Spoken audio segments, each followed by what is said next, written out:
키우는 방향과 또 우리 목표가 있어야 되겠는데, 하나님 앞에 쓰임받는 렘넌트로 키워야 됩니다. 그것을 우리의 가장 중요한 렘넌트 사역의 목표로 삼아야 됩니다. 다시 말하면 복음 인재를 키우는 거예요. 그런데 어떻게 하면 우리가 하나님 앞에 쓰임받는 복음 인재로 키울 수 있겠느냐? 근데 그걸 복음 인재로 쓰임 받는 걸 요즘 계속 전도자 목사님 뭐라고 하죠? 영적 서밋이다. 결국은 우리 렘넌트가 영적 서밋이 되면은 따라오는 것이 기능 서밋이고, 그리고 전 세계 하나님의 살아계심을 증거하고 전 세계 복음을 말할 수밖에 없는 문화 서밋이 되는데, 우리 렘넌트를 어떻게 영적 서밋을 세우게 됐냐? 이 가장 숙제 중에 하나가 뭐냐면은, 렘넌트를 키우는 부모와 렘넌트를 키우는 사역자가 영적 서밋이어야 된다는 겁니다. 영적 서밋이라야 부모가 영적 서밋이든지, 최소한도 부모가 영적 서밋이 아니면 그 렘넌트들을 키우는 교회 교사, 교회 사역자들이 영적 서밋이래야만 영적 서밋으로 키울 수 있다는 거예요. 성경의 예를 들어 봅시다. 모세가 어떻게 영적 서밋이 되었죠? 그 어머니 요게벳이 영적 서밋이에요. 짧은 성경의 기록이지만은 출애굽기 여러분 1장, 2장을 읽어보자니까. 그 어머니가 어떻게 이 모세를 키웠는가? 그리고 누굽니까? 한나입니다. 한나가 어떻게 이 사무엘을 낳았습니까? 그걸 읽어보면 금방 나오지요. 그 한나가 사무엘을 낳고 난 이후에 어떻게 했습니까? 영적 서밋이에요. 그 영적 서밋 사무엘에서 누구요? 다윗이 이어지는 거예요. 다윗이 다 훌륭했는데 다윗이 결정적인 실수한 일이 뭐예요? 자녀를 영적 서밋으로 키우지 못한 겁니다. 그런 여러 가지 이유는 있습니다. 평생을 전쟁해서 세상을 정복하고 성전 건축이라고 하는 그 큰 목표를 달성하기 위해서 거기에 진념하다 보니까, 거기에 집중하다 보니까 후대를 영적 서밋으로 키우지 못한 거예요. 여러분, 초대교회도 마찬가지입니다. 초대교회 사도들은 영적 서밋이에요. 어디 사도행전 1장 1절에서 8절을 보면은 예수님께서 부활하시고 난 후에 마지막 40일 동안을 집중 훈련한 게 나오잖아요. 하나님의 나라에 대해서 집중해서 사도들에게, 거기 모여든 사람들에게 얘기했어요. 그리고 난 이후에 그들이 모여서 열흘 동안 집중해서 기도했는데, 바로 2장 진짜 상상을 초월하면 뭐죠? 성령의 역사, 오순절의 역사가 일어나게 된 거예요. 바울은 하나님의 직접 영적 서밋으로 만들었어요. 그게 어디요? 사도행전 9장에 나옵니다. 다메섹으로 가는 그 바울에게 부활하신 주님이 직접 나타나셔서 놀라운 은혜를 체험하게 만들어요. 그리고 에베소 지역의 역사가 일어나기 전에 에베소 지역을 복음할 수 있는 중요한 절대 제자들이 영적 서밋을 체험하는 것이 사도행전 19장 1절에서 7절에 나옵니다. 많은 분들이 8절 이하를 굉장히 좋아하고 그걸 바라는데, 사실은 1절에서 7절 말씀 이 비밀이 없으면 되지를 않아요. 왜 이렇게 우리가 영적 서밋, 그리고 정말 하나님 앞에 쓰임받는 제자가 되어야 되느냐? 예수 믿는다고 하면서도 사실은 영적 서밋이 안 된 훌륭한 분들이 가장 복음을 받고 그리고 역사적으로 가장 악한 일을 한 사람들이 있는데, 놀라웠게도 니체가 목사 아들입니다. 스탈린이 전도사까지 했던 사람이에요. 김일성이 아버지 어머니 중직자예요. 그 어머니는 굉장히 믿음이 좋다고 강반석이라고. 그리고 지금 한국의 지금 신학교 교수들 가운데에 도무지 우리가 이해되지 않는 이상한 신학을 주장하고 있는데,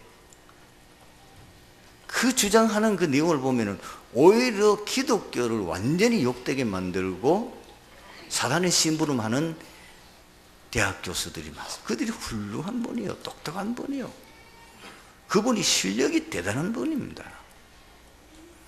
심지어 케어 신학을 주장하는 분이 있는가 하면은 종성애 뭐 이런 거를 오히려 주장하고 그것을 신학화하는 이런 어처구니 없는 일이 벌어지고, 지금 훌륭한 목회자들 가운데도 좌파 사상에 빠져가지고 있는, 그리고 종교다운 논을 주장하는 신학자들 때문에 많은 후대들이 거기에 물들어 있다는 사실.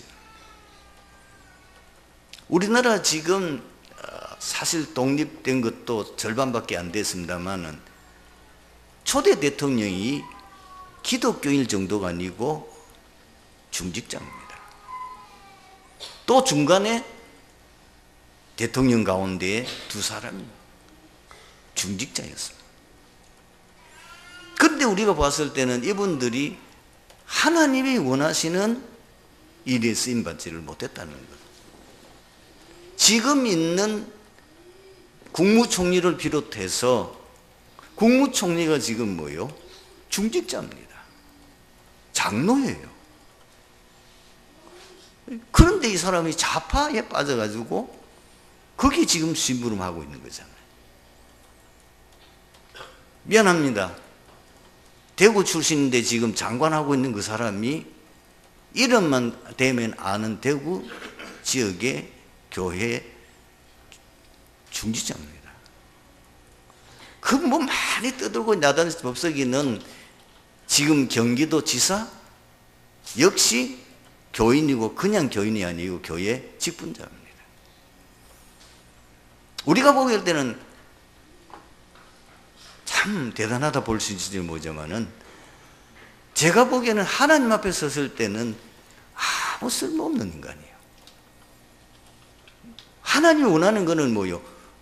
이 땅에 복음이 증거되기를 원하고 그것을 통해서 이 땅에 모든 사람들이 구원받기를 원하는데 거기에 쓰임받지 못하는 거예요. 잘못 키운 거죠. 그래서 우리는 뭐예요? 진짜 하나님 원하는 렘넌트 누구냐? 진짜 하나님 원하는 인재는 뭐냐? 복음 인재입니다. 영적 서밋은 누구든지 될 수 있어요. 세상 실력과 능력과 재능과 아무 상관없어요. 공부 못해도 돼요.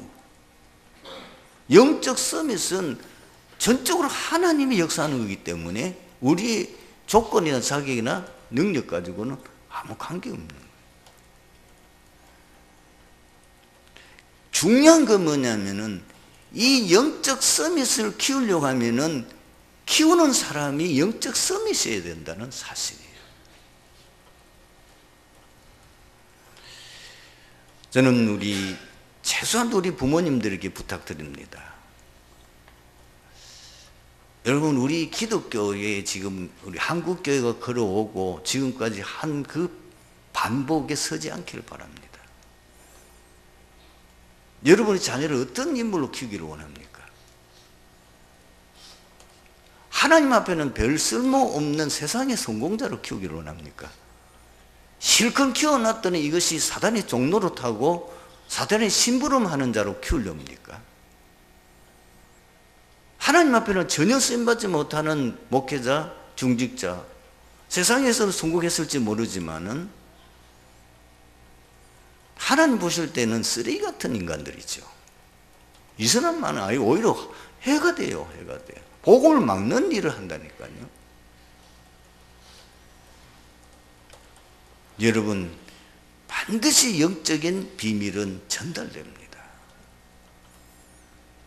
그렇기 때문에 반드시 영적 비밀을 가진 사람들이라야 영적 비밀을 전달할 수 있는 거예요. 그래서 우리 부모님들이나 지금 사역자들은 사실은 제일 집중적으로 투자해야 될 것은 나를 영적 서밋에 세우는 일에 많은 시간을 집중해야 됩니다. 이거는 보이지 않게 혼자 있을 때, 여러분들이 아무도 없는 시간에, 그 시간에는 여러분들이 뭐냐면 나를 영적 서밋으로 세우는 그 일에 집중해야 돼요. 할 수만 있으면 여러분들이 지금 다락방에는 얼마나 좋습니까? 계속해서 복음 메시지가 영적 서밋을 향하여 나갈 수 있는 많은 이 메시지가 나오잖아요. 그 메시지를 집중해서 듣고, 그 메시지 결국은 복음이 내게 각인 뿌리 체질 되는 그 부분에 집중하는 시간을 가지셔야 합니다. 어저께 제가 들은 메시지 속에서 내 마음에 딱 남는 게 있어요. 평생을 주를 위해서 목회하고 그리고 헌신했던 목회자들이 고백이 뭐냐? 주의 은혜라. 하나님의 능력이 되구나. 그리고 결국은 뭐예요? 제자. 아무리 큰 목회를 해서 수십만이 모였다 하더라도 정말 제자 없으면 그거는 모래 위에서 온 집과 같아요. 모래성을 쌓는 것 똑같아요. 오합지들 뭐 수십만 모아가 뭐 할 겁니까? 아무 하나님 앞에 쓰임받지 못하는 세상 성공자 만들어가지고 실컷 사단 종로로 창세기 3장, 6장, 11장 거기에 종로로 찾는 자 세워가 뭐 할 겁니까? 우리 이제 제대로 인도를 받고 응답받아 나가야 되겠습니다. 그러기 위해서는 정말 여러분들이 복음을 알았다면은, 복음을 알았지만은 이미 내가 자세히 보면은 내가 창세기 3장에 빠져 있어요. 그게 보입니까? 남이 죽든지 말든지 나만 잘 되면 돼. 뭐 다른 교회가 되든지 말든지 내 교회만 잘 되면 돼. 우리만 잘 되면 돼. 우리나라만 잘 되면 돼. 그게 창세기 3장이에요. 그리고 오직 눈에 보이는 것, 그것만 육신적인 것만 계속 추구하는 그게 창세기 6장이잖아요. 그리고 바벨탑을 쌓는 뜻이에요. 뭔가 자기 인생의 성공 향하여 몸부림치고 있는 거죠. 내가 이 땅에 사는 뭔가 내 후대까지도 뭐요? 후대가 성공한 것으로 해서 바벨탑을 쌓듯이 뭔가 성공한, 그걸 지금 바라는 거 아닙니까? 그게 사단의 작품이요. 그게 사단의 메시지요. 그게 눈이 이제 열려야 되는 거예요. 세상 나가면 100% 뭐죠? 귀신 문화, 우상 문화, 흑암 문화 아닙니까? 여러분들이 그렇게 좋아하는 영화, 여러분이 그렇게 좋아하는 음악, 특히 우리 청소년들 완전히 사로잡고 있는 뭐 방탄 뭔지 모르겠는데, 뭐 방탄인지 뭔지 모르겠는데, 그들이 부르는 그 노래를 작곡한 사람이 귀신 충만한 가운데서 작곡한 거예요. 아셔야 돼요. 지금 세상의 모든 음악이 UAG, 프리메이션, 그게 뭐죠? 거기에 최고의 자리에 오른 사람들이 다 귀신 들려서 귀신 충만한, 말하자면 사단 서밋에 있는 사람들이 만든, 지금 세상에 만든 모든 작품들이 거기서 나오는 거라는 걸 아셔야 됩니다. 그러기 위해서 일부러 뭐요? 심지어 어떤 사람들은 마약까지 하면서 뭔가 영감을 얻으려고 하고 있잖아요. 내 영혼을 사단에게 내줘서라도 뭐 내가 성공하고 싶다고 하는 그 고백들이 일어나고 있잖아요. 이만큼 인간이 어리석은 거예요. 그 결과가 어떤 결과를 가져온지 모르고 전 세상을 흑암에 빠뜨리고 전 세상을 지금 이상한 흑암 문화로 인해서 완전히 청소년들을 우리 후대를 다 죽이고 있는데 그 사단이 지금 전략인데 아무것도 모르고 지금 있는 거예요. 이걸 막아야 돼요. 이걸 막을 수 있는 것은 바로 영적 서밋이, 복음 서밋이 일어나면 이걸 막을 수 있어요. 그래서 성경은 역사의 한 시대마다 뭐요? 그런 영적 서밋의 렘넌트를 통해서 막았다는 것. 그 기록이 구약이잖아요. 누굴 통해서? 모세를 통해서, 사무엘을 통해서, 다윗을 통해서. 비록 나라는 망해버리고 포로 잡혀갔지만은 그러나 그 강대국 바빌론 나라에 그 흑암을 완전히 꺾은 중요한 인물들이 다니엘 세 친구잖아요. 에스더 이런 분들. 그 로마가 막강한 사단의 힘과 능력을 가지고 세상을 정복했지만은 그러나 결국은 복음 가진 영적 서밋에 의해서 로마가 뒤집어져 버려요. 여러분 많이 설명할 수가 없습니다. 저는 요즘 그 전도자의 메시지를 계속 듣거든요. 제가 요즘은 TV 안 본 지가 상당히 오래됐습니다.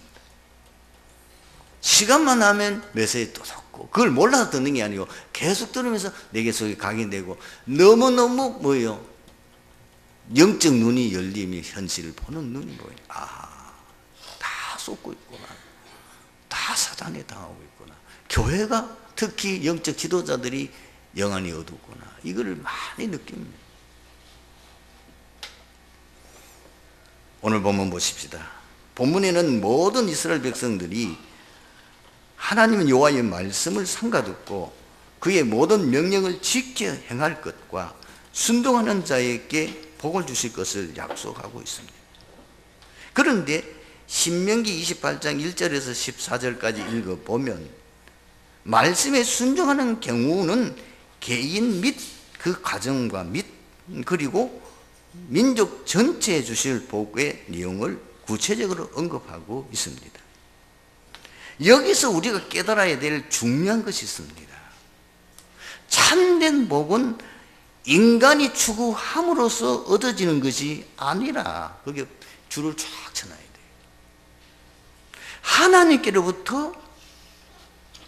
하나님으로부터 인간에게 주어지는 것은 순종을 기반입니다. 이게 중요합니다. 하나님의 말씀에 순종을 기반으로 해서 하나님과 인간 사이의 올바른 관계 성립에서 비롯된다는 것입니다. 복이란 하나님 자신이 참된 복의 근원이자 복 그 자체인 것입니다. 아브라함을 보고는 뭐라고 그래야 돼? 내가 너의 방패요, 내가 너의 상급이니라. 하나님 자신이 우리의 방패요, 우리의 복이요, 우리의 상급이요. 복이 다른 데 오는 게 아닙니다. 인간의 노력으로 통해서 복이 오는 것이 아니고 하나님이 복의 근원이요, 모든 참된 복이 하나님께로부터 오는 것이에요.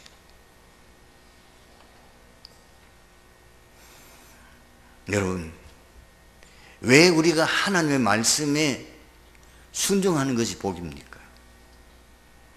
하나님께서 약속하신 말씀은 반드시 성취되기 때문입니다. 왜 그러냐? 요한복음, 하나님께서 먼저 말씀을 주시고 반드시 성취하시는데 왜 하나님 말씀을 먼저 주시고 상정? 요한복음 1장 1절에 보면 태초에 말씀이 계시니라. 그러면서 뭐라고? 이 말씀이 하나님과 함께 있으니 이 말씀은 곧 하나님이시니라. 말씀이 곧 하나님이에요. 그래서 말씀에 순종하는 것은 곧 복을 받을 수밖에 없는 거죠. 그리고 이사야서 40장 8절에 풀은 마르고 꽃은 쓰려나 우리 하나님의 말씀은 영원히 서리라.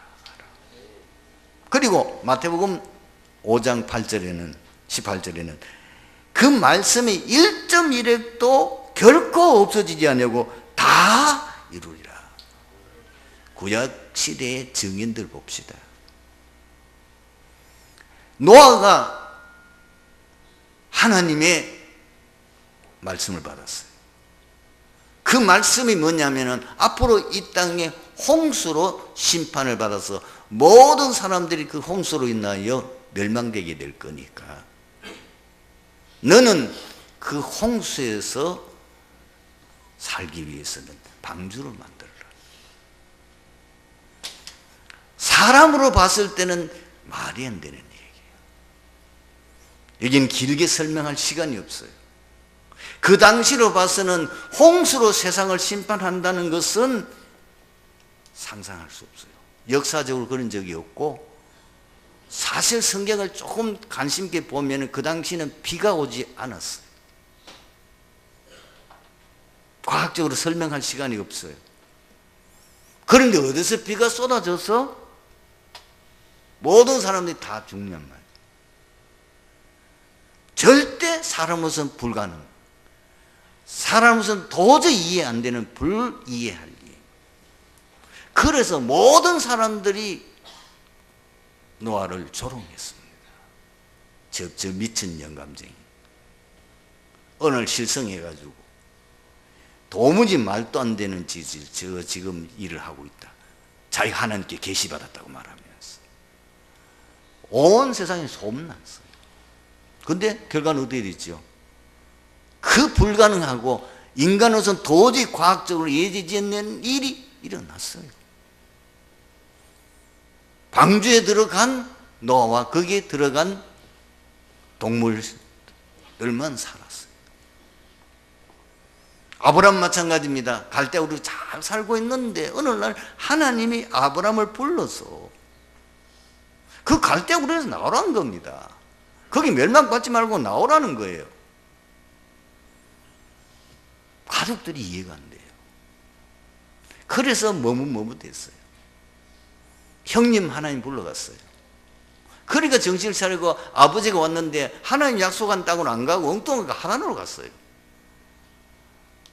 아버지가 죽고 난 이후에 아브라함에게 창세기 12장은 재차 부른 얘기입니다.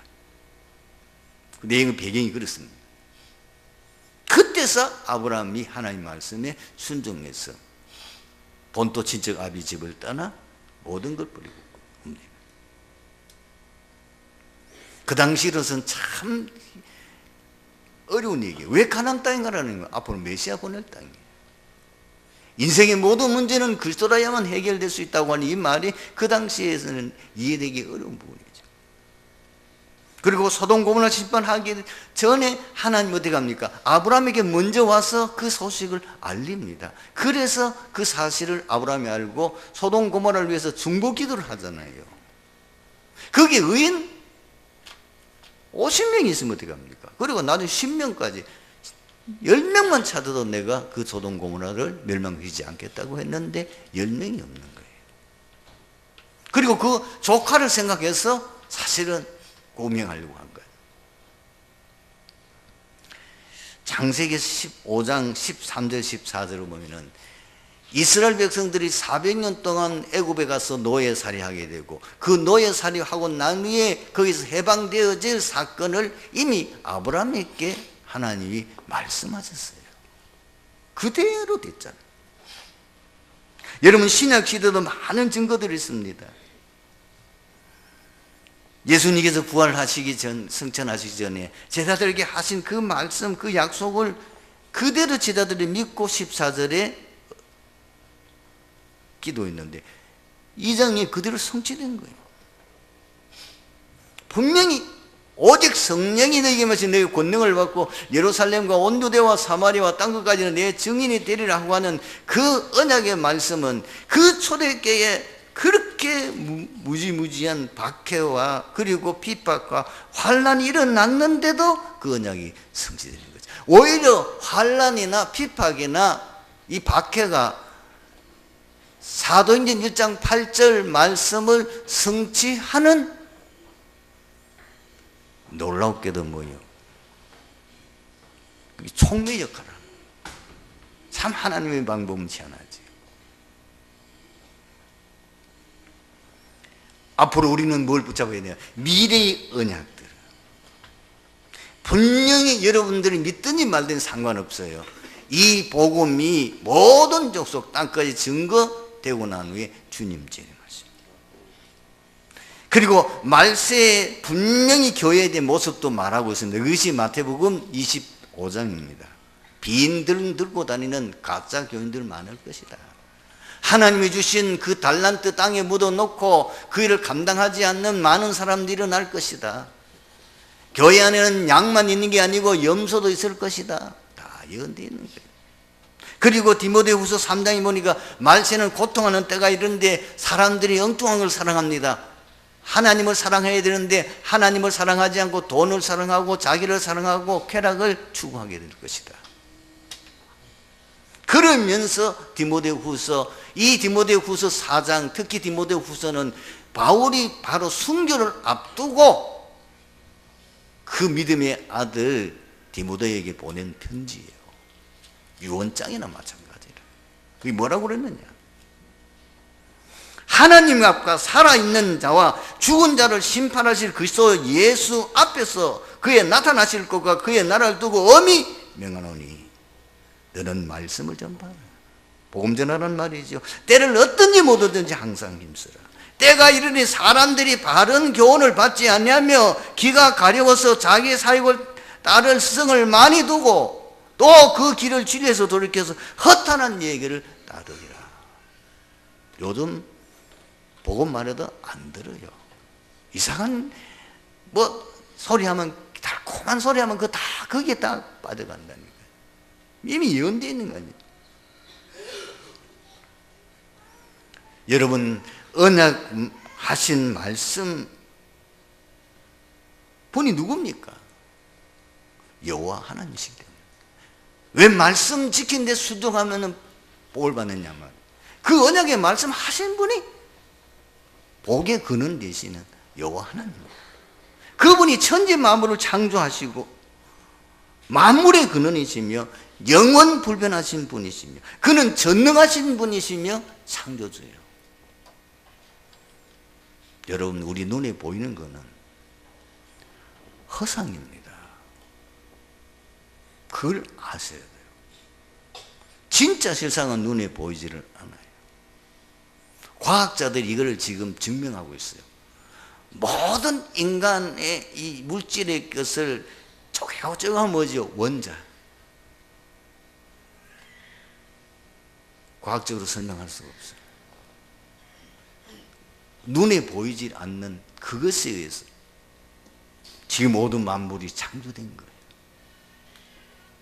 그런데 그 하나님 지금도 살아 역사하시며 반드시 언약을 성취하시는 분이세요.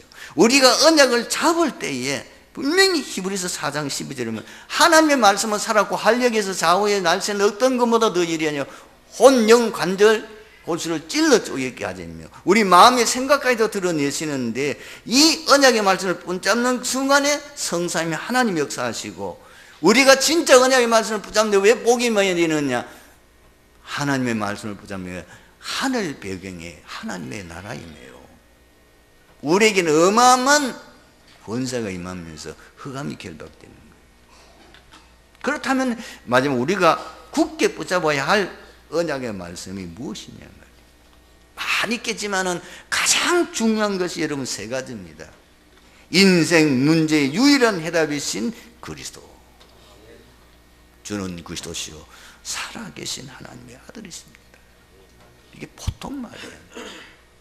그리고 뭐예요? 바로 사도행전 4장 12절 다른 예수는 군을 천하 사람 가운데 군을 들 만한 다른 이름을 우리에게 주신 일이 없어.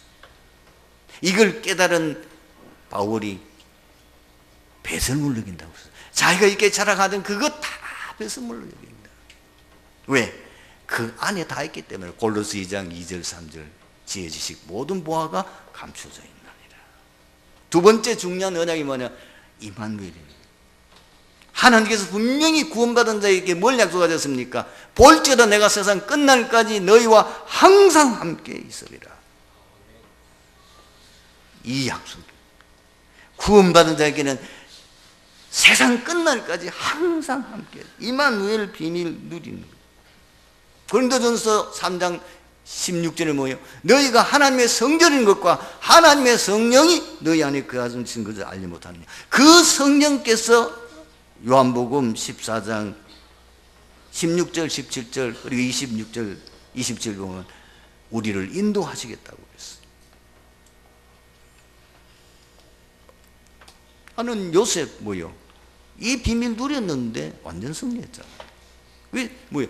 창세기 39장 1절에 6절 요셉이 승리한 거, 요셉이 진짜 성공할 수 있었던 비밀, 참복을 누리는 비밀이 뭐요? 그것이 창세기 39장 1절에서 6절에 나와 있어요. 여호와께서 요셉과 함께 하심으로 형통한 자가 돼요. 그게 비밀이에요. 왜? 하나님의 복의 근원이니까. 하나님 복 자체이기 때문에. 사무엘상 16장 13절도 마찬가지. 이 다윗이 언제부터 역사 일어나기 시작했죠? 여호와의 신에 크게 감동된 이유입니다. 그래서 다윗은 이런 고백했잖아요.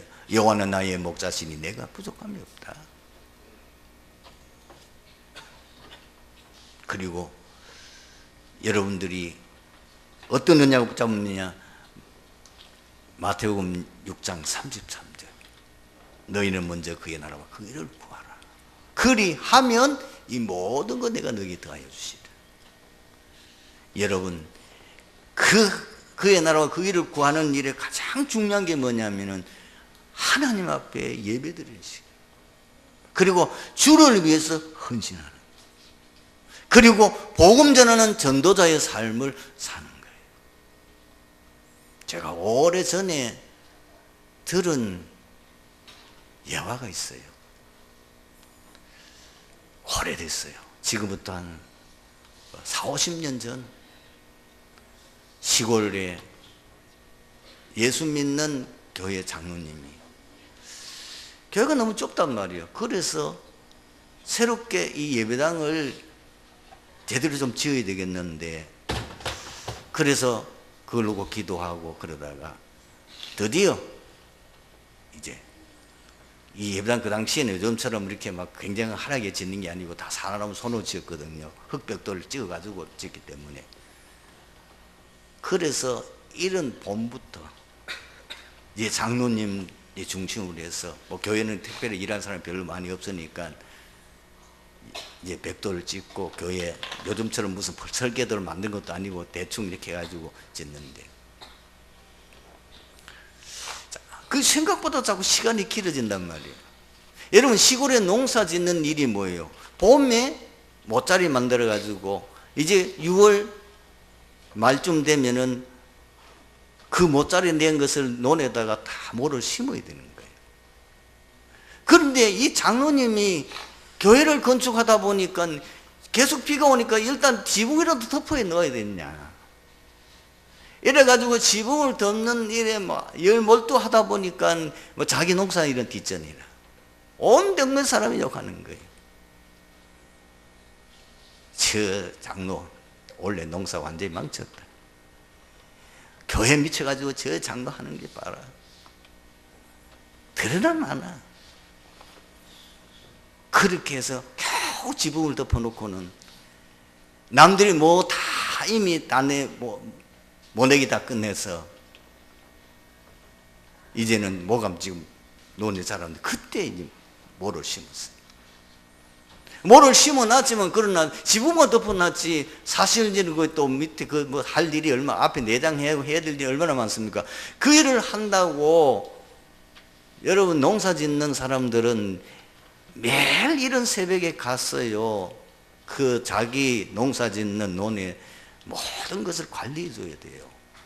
교회 건축한 그거 짓는다고 이거 제대로 관리를 안 해주니까 이 심으면 뭐가 제대로 자랍니까? 자라지를 않는 거예요. 이미 다른 논에는 막 뭐가 지금 자라가지고 지금 배가 쑥쑥 자라 올라가는데 이 장로님은 교회 그 건축한다고 거기 빠져가지고 물도 제대로 안 빼주고 그러니까 이게 물이 적당히 해야 되는데 이게 안 되니까 뭐가 이게 제대로 자라지를 못해요. 파랗지 작은 원래 농사 완전히 망쳤다. 이래가지고 막이나 말기나 교회부터 해야 돼. 원래 농사 내가 망쳐뒀다. 내가 하나님 예배 드리는 예배 져서 만들어야지. 이래가지고 이제 대충 예배 드릴 수 있는 장소를 만들어 놓고. 그때 이제 장로님이 이제 논을 관리하는데 기적이 일어났어요.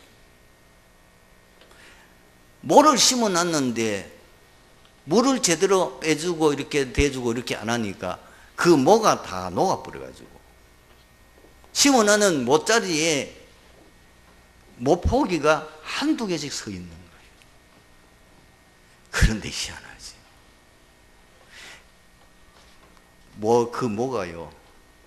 거기서 자꾸 새끼 치고 채더니 이 모 한 포기가 진짜 장난이에요. 이래가지고 농사를 다 짓고 난 이후에 가을에 추수를 하는데 온 동네 사람 입을 다 벌렸어요. 하나님 살아계신 거 맞다. 하나님 살아계신 거 맞아. 저 장로님이 저렇게 교회를 위해서 모든 걸 헌신했는데 하나님께서 그의 농사, 자기가 장로님 농사 지은 중에 최고로 수확을 많이. 이래가지고 온 동네 사람 불러놓고 잔치해서 완전 동네 복음화 되어버렸어요. 하나님의 말씀은 지금 살아 역사예요. 지금도 우리 응답하셔요. 여러분 개인, 가정, 교회 살리는 길은 절대 제자예요. 그 절대 제자라야 지역 살리고 민족 살리고 세계 살리고 시대 살릴 수 있어요. 절대 제자는 뭐냐? 복음이 개인화된 사람. 완전 138로 각인 뿌리 체질화된 사람. 그리고 날마다 말씀으로 갱신하는 사람. 이 응답받게 되기를 주님으로 축원합니다. 기도하겠습니다. 하나님 감사합니다. 오늘 주신 말씀 통해서 이 자리에 참석한 트리티교회 모든 성도들 오늘 말씀을 평생의 언약을 붙잡고 이 말씀의 응답의 증인이 되게 하옵소서. 주 예수 그리스도의 이름으로 기도드리옵나이다.